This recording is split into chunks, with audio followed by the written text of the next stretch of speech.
Halo netizen, ini adalah Toyota Grand Ace. Nah, sebelumnya kita udah pernah mengulas Grand Ace yang varian World Edition ya. Jadi ada pernak-pernik dari World. Dan yang sekarang ini sebetulnya sedikit berbeda. Jadi ini adalah Toyota Grand Ace versi 6-seater. Jadi joknya tuh lebih premium ya, karena semua barisnya itu joknya individual dan penumpangnya jadi lebih sedikit, tapi jadi lebih eksklusif ya. Dan sama seperti Grand Ace sebelumnya, Grand Ace yang premium 6-seater ini dihadirkan oleh Auto Trade yang berlokasi di Bursa Otomotif Sunter. Jadi buat kalian yang pengen cari mobil IU gitu ya, importir umum, bisa langsung hubungi aja Auto Trade yang nanti kontaknya akan gue cantumin di description di bawah. Jadi line up-nya ada banyak ya, tuh ada satu lagi Grand Ace, banyak Alphard juga, bahkan ada yang versi Wellcap juga, dan lain-lainnya kayak FJ Cruiser yang kemarin ya, itu juga dari sini. Oke, sekarang kita langsung lihat ke interiornya aja. Kuncinya seperti ini, jadi sudah smart key dan di belakang itu ada logo Grand Ace. Dan tombolnya banyak ya, ada tombol lock, unlock, dan ada buat buka power sliding door kanan dan kirinya. Oke, kita tutup lagi aja, dan kita juga sebetulnya nggak perlu tekan-tekan remote ini karena dia juga sudah ada keyless entry ya. Kita sambil nunggu pintunya nutup dulu. Jadi untuk kunci itu tinggal sentuh guratan yang ada di bagian handle pintu depan ini, seperti ini. Nah, kalau udah kunci, spionnya juga akan otomatis terlipat. Dan untuk masuk tinggal sentuh handle bagian dalam aja, spionnya juga langsung ngebuka dan kuncinya akan langsung terbuka. Dan ini cuma ada di kedua handle depan ya. Untuk interior sebetulnya masih sama aja seperti Toyota Grand Ace yang pernah kita ulas juga. Jadi dia tuh versi luxurinya Toyota Hiace ya. Jadi istilahnya kayak versi Staria-nya dari si Hiace ya. Kalau Staria kan juga ada versi komersilnya, sedangkan yang dijual di sini tuh versi luxurinya. Ini adalah versi luxury dari Toyota Hiace. Jadinya dia sekarang punya jok kulit yang sudah elektrik juga, 8 arah. Untuk jok pengemudi ini lengkap ya pengaturannya, dan jok penumpang depan itu juga elektrik, maju mundur dan kerebahannya. Dia juga sudah ada side curtain airbags dan side airbags juga.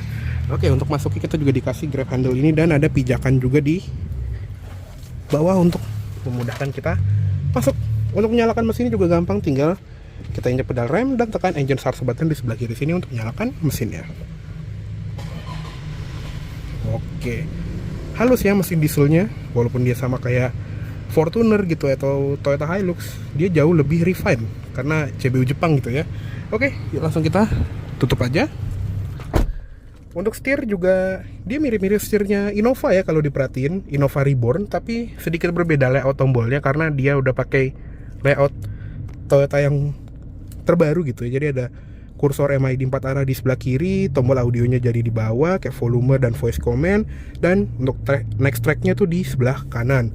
Di bagian sini juga ada cruise control yang sudah adaptif ya, jadi sudah lengkap dengan Toyota Safety Sense. Di sini kita bisa atur jaraknya, ada 3 level, dan ini untuk lane departure alert. Di belakangnya ada tuas lampu, sudah otomatis juga, dan ada mode lampu senja. Kalau misalnya mau ke lampu off itu tahan 1 detik sampai logo lampu ininya mati. Nggak ada triple tech signal ya ternyata, tapi dia sudah ada fog lamp depan dan belakang. Di sebelah kiri juga ada tuas wiper yang sudah otomatis, ada pengaturan wiper belakang juga. Instrument cluster masih sama seperti Grand Ace sebelumnya ya, jadi dia ada 2 dial besar, tachometer di kiri, speedometer di kanan, dan karena ini spek Jepang gitu ya, dia top speednya 180 km/jam, ada fuel gauge dan temperature gauge di bagian bawah, serta untuk MID-nya juga lengkap ya, ada eco indicator, odometer baru 15 kilo nih, ada gear indicator juga, speedo digital, konsumsi BBM instan.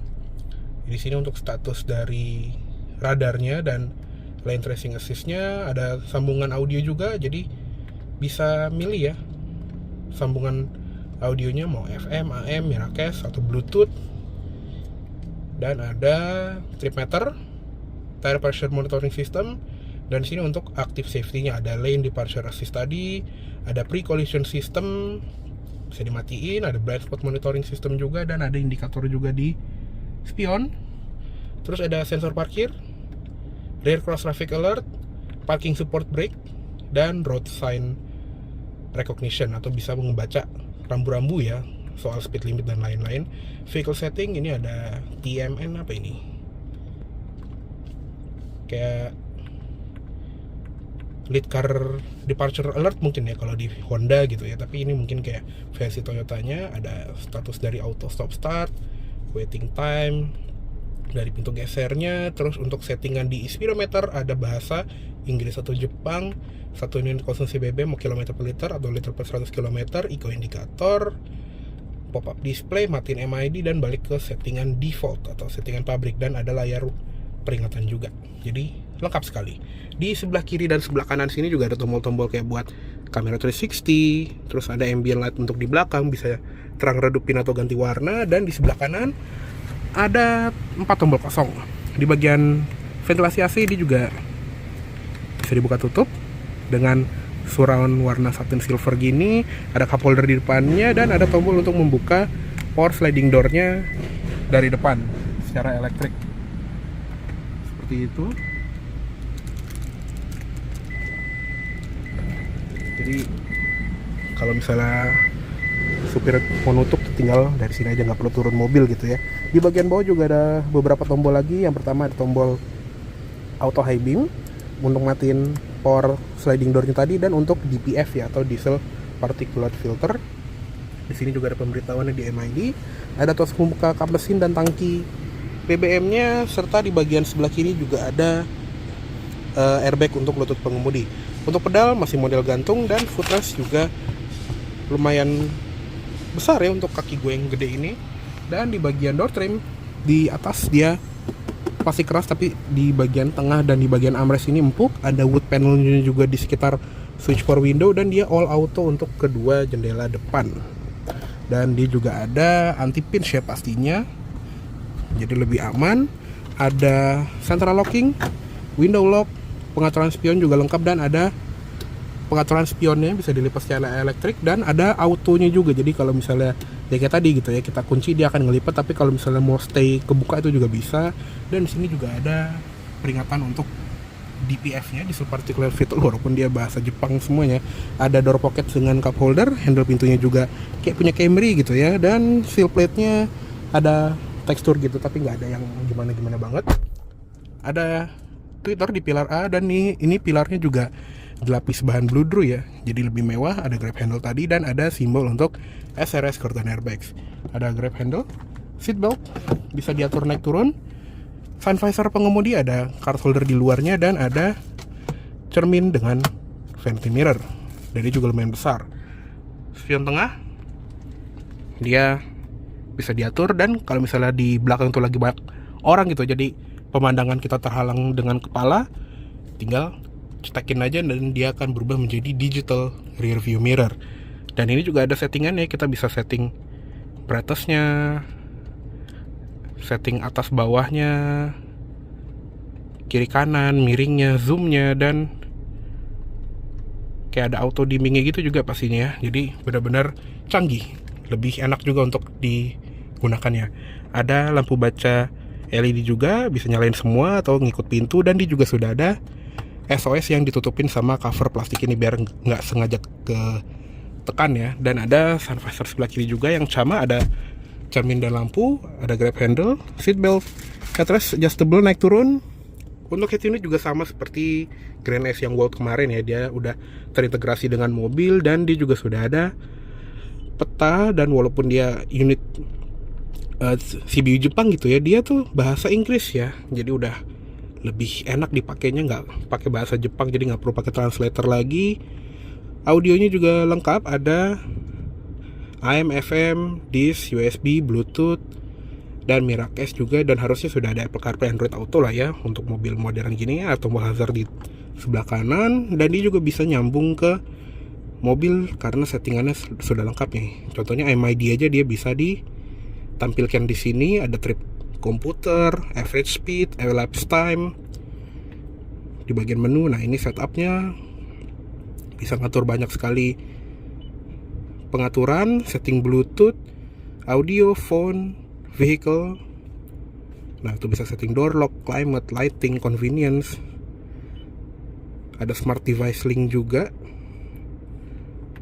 Dan untuk kamera mundurnya Udah bukan kamera mundur lagi sih ini, karena dia sudah menggunakan kamera 360. Jadi ada adaptive guideline, jadi kalau kita putar setir garisnya akan ikutan berbelok.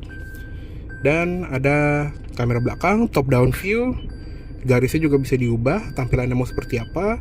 Ada yang versi cembung, versi dekat, dan versi yang ada tampilan atasnya. Dan tadi kita bisa ini juga pilih-pilih sudutnya, ini kamera depan dari tombol yang ada di sebelah sini. Dan kalau lagi di P, khasnya produk-produk Toyota Lexus, jadi itu kayak surround view gitu untuk kayak ngerangkumin kayak parkir kita udah lurus apa belum nih, seperti itu. Dan bisa diganti juga warna mobilnya, mau hitam, abu-abu, atau silver dan putih. Lanjut ke bagian bawah, AC-nya dia dual zone tapi depan belakang ya, bukan kiri kanan. Di sini ada fan speed, dan dia juga sudah ada auto climate control. Jadi fan speednya bisa menyesuaikan suhu yang kita pilih.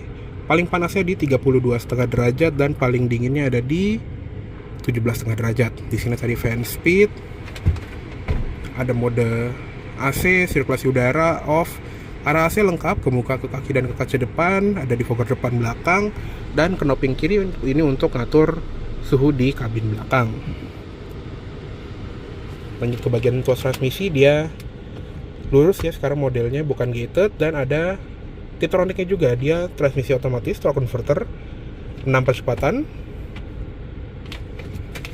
Dan di sebelah kiri sini ada switch untuk pemanas jok depan, ada 2 settingan masing-masing. Ada tombol untuk mematikan traction control dan stability control, seperti itu.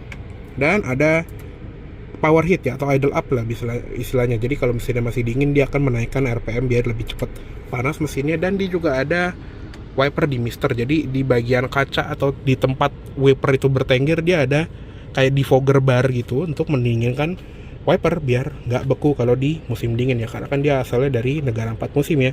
Dan di bagian bawah sini juga ada tempat penyimpanan kecil yang cukup berguna lah ya. Ada parking brake juga di sini yang bentuk shifter apa namanya, ini handle-nya ini mirip kayak di GR Yaris gitu ya, kokoh dan tebal. Dan ada USB port, terus ada power outlet juga di bagian sini, dan ada card holder di bagian bawah. Ada tempat penyimpanan terbuka juga di tengah, dan ada console box juga yang bisa dimanfaatkan untuk menyimpan barang-barang yang sangat banyak. Tutupnya juga ada motif kayu. Untuk glove box dia bisa dikunci dan cukup dalam ya. Ada cup holder juga di sebelah kiri. Oke, cukup segitu aja untuk di bagian kabin depan dari all new Toyota Grand Ace Premium 6-seater. Yuk sekarang kita lihat ke kabin belakang. Oke, sekarang kita lihat ke kabin belakangnya dari Toyota Grand Ace Premium 6-seater. Nah, ini dia yang berbeda ya. Jadi kabinnya itu pakai jok captain seat yang mirip-mirip seperti di Toyota Alphard, dan dia cuma ada 2 di depan, asalnya di tengah, dan 2 lagi di belakang, yang sebetulnya joknya tuh kurang lebih sama ya konfigurasinya. Dan kita naik aja, dan untuk masuknya juga kita dikasih handle biar lebih mudah. Oke, sambil kita tutup. Dan ini legroomnya tuh bener-bener berlimpah sekali ya, jadi bener-bener bisa dibikin selonjor, atau kalau misalnya di belakang ada orang, kita bisa majuin dengan tarik tuas yang ada di bagian sini. Oke, untuk di bagian belakang juga tadi amenities-nya cukup berlimpah ya. Jadi ada seat back pocket, terus ada di kanan kiri juga ada kayak wood panel gitu. Di bagian sini ada cup holder, dan untuk tombol-tombolnya itu ada di bagian dalam jok ya. Jadi ada buat recline, terus ada buat penopang pahanya, dan ada buat pemanas jok 2 level ya, kurang lebih seperti ini ya. Jadi kalau misalnya untuk yang rebahan, ini buat ngerebahin si senderan punggungnya, dan untuk dudukan pahanya dia seperti ini. Jadi kalau misalnya kita mau selonjoran, ya udah tinggal operasin aja, dan kita bisa bener-bener rebah banget ya sampai bisa tiduran. Nih kalau misalnya udah paling rebah, nah segitu tuh bisa tiduran banget di belakang sini. Jadi bisa diatur sesuka kita. Kalau misalnya di belakang nggak ada orang tuh akan lebih enak lagi. Dan untuk headrestnya juga spesial ya, jadi untuk di semua jok dia punya headrest yang ada kupingannya dan bisa ditekuk ke dalam. Jadi kalau lagi tidur pas di perjalanan, kepala kita tuh nggak goyang ke kiri kanan gitu ya, kan jadi pegel gitu ya lehernya. Di bagian atas ada satu buah lampu kabin, ada vanity mirror juga dengan lampu yang kayak di Mercedes-Benz S-Class, yang bahkan S-Class sekarang aja nggak punya, cuma S-Class lama. Di sebelah kanan juga ada ventilasi AC yang bisa dibuka tutup seperti ini, ada grab handle dengan gantungan, dan ada lampu baca yang bisa diatur arah sorotnya gitu ya, kayak di pesawat, dan bisa diatur intensitas cahayanya. Ada sunshade juga di semua jendela belakang, cuma untuk kacanya sendiri dia nggak bisa dibuka kayak Alphard, jadi udah fix aja. Bahkan ya Staria lebih superior karena dia masih bisa dibuka walaupun ya kayak kaca loket gitu ya. Di bagian sini juga ada tweeter, speakernya ada di bagian bawah, dan tetap ada soft padding di bagian pintu walaupun ya kita nyendernya nggak di pintu gitu ya. Ada wood panel juga yang di bagian bawahnya tuh ada ambient light yang tadi bisa diatur lewat tombol yang ada di sebelah kiri setir ya. Dan untuk di bagian tengah juga ada meja yang serupa dengan Alphard gitu ya, dengan 4 cup holder yang bisa dilipat juga untuk masuk ke kabin belakang. Dan ada cup holder juga di belakang center console dengan USB charger yang Type C ya untuk di belakang situ. Ya, kurang lebih seperti itu aja. Sekarang kita coba masuk ke kabin belakang kali ya, karena bedanya juga lumayan krusial. Untuk masuk ke belakang kita juga dikasih satu tuas lagi untuk memudahkan akses masuk. Nah, kalau seperti ini tuh langsung lebih gampang masuknya. Ini kenapa ada ini ya? Oh, ternyata ini ada tempat untuk nyimpen toolkit, jadi lebih praktis ya tempat penyimpanannya. Oke, untuk joknya seperti ini, jadi benar-benar sama kayak di jok tengah dengan seat belt dengan isofix point. Jadi total kita bisa memuat 4 jok bayi di sini. Nah tuh juga bisa di sliding, tombol pengaturannya juga sama-sama bisa di recline, dan ada penopang pahanya, dan sama-sama ada pemanas jok 2 level. Dan untuk kelegaan kabin ya tergantung dengan posisi jok tengahnya mau selega apa. Bahkan di atas ini juga masih ada vanity mirror lagi loh, dengan lampu juga. Wah, berlimpah banget nih. Ada lampu kabin juga ya, LED di tengah. Ada ventilasi AC, dan sama ada lampu sorot yang kayak di pesawat gitu. Jadi kita bisa ngarahin lampunya ke bagian mana yang kita pengen baca gitu misalnya. Ada gantungan baju, dan ada sunshade lagi di bagian sini. Di bagian belakang juga ada power outlet USB-C 2 buah, cup holder, dan di sebelah kiri di sana juga ada ya tuh. Jadi bener-bener nggak akan kehabisan daya baterai lah untuk di belakang sini. Oke, seperti itu aja untuk di bagian kabin belakang. Oh ya, hampir lupa, di atas ini tuh ada tombol-tombol lagi nih untuk AC belakang. Jadi temperatur AC-nya tuh bisa dipilih, bahkan zona AC-nya tuh juga bisa dipilih, mau ke muka, ke kaki, atau kaki doang. Ada auto climate, off, fan speed di sini, dan ada tombol untuk ganti-ganti MID serta brightness dari cahayanya. Walaupun karena lagi di siang hari seperti ini nggak terlalu kelihatan ya. Di bagian sini juga ada rear seat entertainment yang nyambung ke head unit depan. Oke, kita turun aja.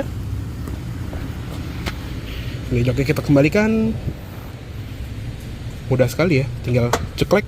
Nah, udah langsung bisa digunakan, dan kita cek eksteriornya.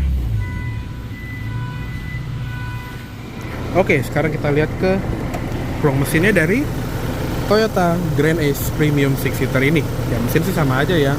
Dia masih menggunakan mesin 2800 cc 4 silinder turbo diesel yang sama seperti Grand Ace, Toyota Hiace, Fortuner, Innova di luar negeri, dan ada juga di Hilux. Untuk tenaganya juga karena ini yang NIC 2023, jadi udah dapat improvement juga ya, yang naik menjadi 204 PS dan torsinya 500 Nm. Cuma karena ini CBU Jepang, dia tuh jauh lebih halus dibandingin 2 GD atau 1 GD yang ada di Fortuner atau Hilux ya. Nih, silahkan dengerin sendiri. Kayak diesel-diesel dari Eropa ya, yang lebih halus gitu ya. Mungkin emang beda internalnya dibandingin yang versi CKD kayak di Fortuner atau Hilux gitu. Tapi ya intinya mesinnya on paper sama, tapi secara teknisnya kayaknya beda ya. Untuk transmisinya tadi ya, dia otomatis 6 percepatan dan tenaga disalurkan ke roda belakang. Untuk rong mesin juga sangat rapi, ada engine cover, dan pelatuan itu di belakang juga ada water to air intercooler ya. Oke, yuk langsung kita tutup aja. Oke, untuk tampilan eksterior dari Toyota Grand Ace ya sebetulnya sama aja seperti yang versi regular ya, yang versi 7-seater atau versi 9-seater. Intinya ini adalah versi mewahnya dari Toyota Hiace yang merupakan van komersilnya Toyota ya. Dan sama seperti Hyundai Staria juga, dia tuh ada versi luxurinya yang bernama Toyota Grand Ace ini, atau di beberapa negara juga yang namanya Grand Via ya. Intinya versi luxnya dari Hiace nih. Sampai berkali-kali gue ngomongnya karena yang versi Grand Ace ini nggak dijual secara resmi oleh Toyota di Indonesia, makanya banyak yang masukin oleh importir umum, salah satunya adalah Auto Trade ini. Dan tampilannya memang jauh lebih maskulin, lebih gagah dibandingin let's say Toyota Alphard gitu ya. Sebagai perbandingan kan di sebelah ada Alphard, kelihatan tuh kayak lebih modern, lebih Jepang gitu ya. Kalau ini tuh entah kenapa kayak lebih cocok untuk di jalanan Indonesia. Selainnya tadi mesinnya diesel, lebih powerful, dan pastinya dia berpenggerak roda belakang yang selalu didewa-dewakan oleh masyarakat Indonesia. Otomatis kayak untuk belusukan bisa banget pakai si Grand Ace ini atau Grand Via ini. Di bagian depan grill itu banyak list chrome-nya ya. Bahkan kalau yang versi World dia ada body kit dengan list chrome yang lebih banyak lagi ya. Tapi di sini udah lebih dari cukup lah ya. Ada 1, 2, 3, 4 bilah, dan di bagian framing grill juga ada kayak panel akrilik gini untuk penutup radar dari adaptive cruise controlnya. Yang di bagian bawahnya juga ada kamera untuk sistem kamera 360 degrees. Sensor parkir di depan 4 titik, dan lampunya dia sudah dual LED proyektor. Ada lampu senja dan lampu DRL LED juga. Seinnya masih bohlam, dan ada headlamp washer. Di bagian bawah juga ada fog lamp yang LED reflektor. Lanjut ke bagian samping, velgnya two tone, dan dibandingin versi Walting kemarin ya, dia velgnya jauh lebih kecil nih. Di sini ring 17, bannya 235 60 ya. Iya, 235 60 R17. Jadi ride comfort harusnya lebih nyaman dibandingin yang versi Walt ya. Terutama kan pairnya dia standarnya Grand Ace, bukan versi Walt yang lebih ceper pakai lowering kit. Jadi harusnya bantingannya lebih enak. Rem depan belakang sudah disc brake, sudah lengkap dengan ABS, EBD, brake assist, traction control, stability control, dan hill assist juga ya. Di bagian bawah itu juga kayak ada body kit tambahan dengan list chrome. Spion ini juga besar sekali karena ya emang mobil kan juga besar, dan ada lampu sein di sisi luar. Ada talang air juga untuk di pintu depan yang khas mobil JDM gitu ya, yang agak transparan atau agak bening. Tuh dia agak tembus pandang. Dan di bagian atas juga ada antena short pole yang offset, jadi kayak mobil-mobil Jepang gitu. Handle-nya chrome depan belakang, dan tadi ya kaca belakang ini dia kaca mati seperti Mercedes-Benz V-Class. Untuk di bagian belakang juga sama aja seperti Grand Ace yang kemarin, cuma bedanya dia nggak ada body kit dari Walt. Lampunya di sini sudah pakai LED bar, ada lampu sen bohlam, dan ada lampu mundur juga di bagian sini, serta ada lampu kabut belakangnya 2 sisi. Jadi lebih aman kalau di cuaca buruk. Ada emblem Grand Ace di sebelah kiri, dan ada emblem premium di sebelah kanan. Jadi ini ada yang versi premium karena tadi ya joknya lebih eksklusif karena cuma 6 orang. Ada framing chrome juga di bagian tempat plat nomor. Di bagian bumper ada sensor parkir 4 titik, dan ada kayak garis chrome dari ban ke belakang. Di belakang sini juga ada 2 kamera ya, karena tadi ada kamera buat 360, sama ada satu lagi buat digital rear view kamera. Lampu plat nomor sudah LED. Di kaca ada defogger, ada spoiler dengan wiper juga di bagian atas. Untuk handle-nya dia masih manual, dan ini tuh gede banget, dan pernya tuh kenceng gitu ya, harus hati-hati juga. Untuk di belakang ya kalau lagi mode 6 penumpang seperti ini, jadi cukup sedikit ya, tapi emang standarnya mobil-mobil fancy ya. Seenggaknya kita bisa masukin ya jejel-jejelin tas gym bag di bagian bawah. Di sini kayak ada tempat 12 volt socket padahal nggak ada ya. Di kiri kanan juga nggak ada, tapi di bagian sini ada tuas untuk ngatur sliding jok baris ketiga ini maju mundur biar lebih memaksimalkan kapasitas bagasi. Dan untuk di belakang kita nggak dikasih handle tapi dikasih tali ini karena saking tingginya dan saking beratnya. Wah, tapi seenggaknya kita dipermudah oleh suction. Jadi sudah ada vakumnya untuk pintu bagasinya, jadi nggak perlu banting-banting lah ya. Dan di sebelah kiri juga ada tangkinya. Jadi menggunakan bahan bakar diesel dengan AdBlue. Jadi ini adalah sebuah cairan untuk membersih saluran gas buang kayak di Eropa. Karena emisinya Euro 5 ya kalau nggak salah. Jadi bersih sekali dibandingin 1GD yang ada di Indonesia. Oke, kayaknya cukup segitu dulu untuk review dari Toyota Grand Ace Premium 6-seater ini. Mohon maaf apabila salah kata-kata atau dalam menyampaikan review. Dan tadi ya, untuk kontak person dari Auto Trade yang berlokasi di Bursa Otomotif Sunter ini bisa lihat di description di bagian bawah aja.